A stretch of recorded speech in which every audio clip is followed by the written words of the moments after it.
دوسری طرف بلی رانو کے من میں لڈو پھوٹ رہے تھے۔ اس نے بہت دنوں سے کوئی چوزا یا انڈا نہیں کھایا تھا۔ گڈو نے ڈربے کو باہر سے اچھی طرح سے بند کر دیا اور رانو بلی اداس ہو گئی۔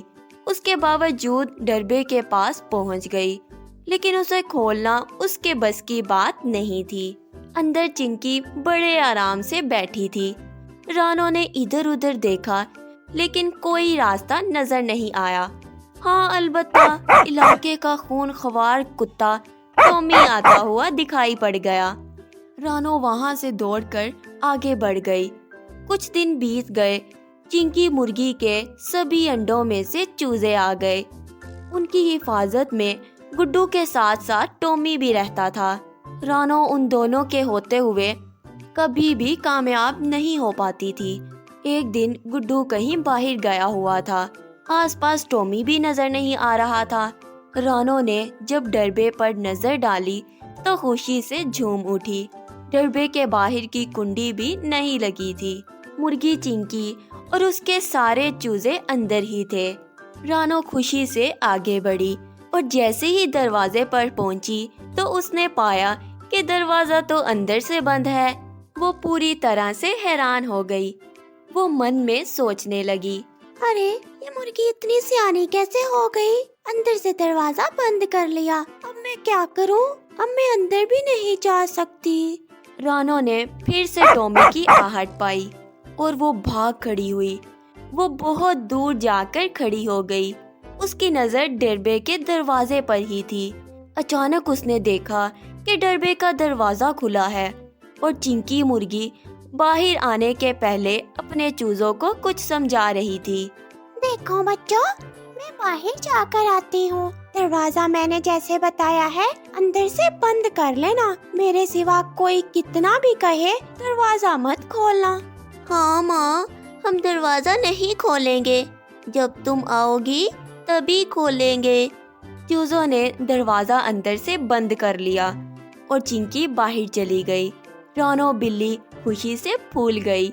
وہ دروازے کے باہر پہنچ گئی۔ پیارے بچوں، دروازہ کھولو۔ کیوں کھولیں؟ تم کون ہو؟ تمہاری موسی، رانو موسی۔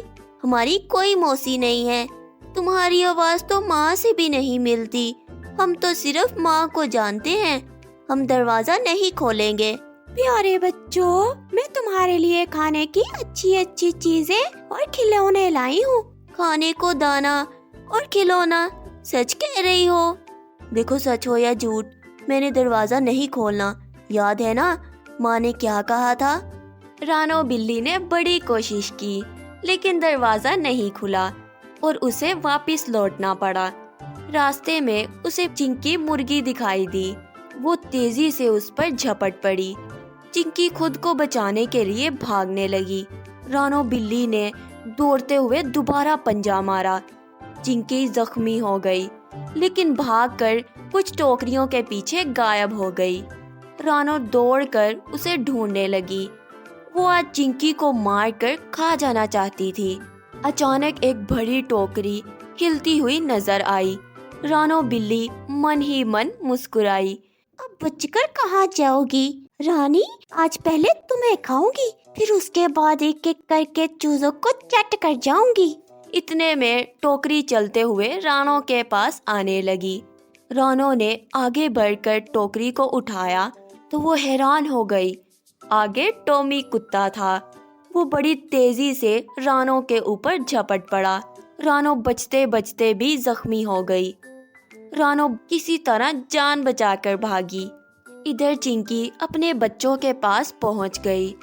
وہ زخمی تھی لیکن اپنے درد کے بارے میں بچوں کو نہیں بتا رہی تھی۔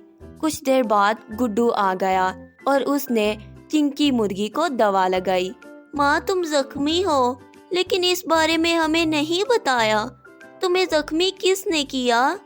آج ایک عجیب سی بلی ہماری موسی بن کر آئی تھی۔ ہمیں کھلونے اور کھانے کا لالچ دے رہی تھی۔ ایسا لگتا ہے وہ رانو ہی ہوگی۔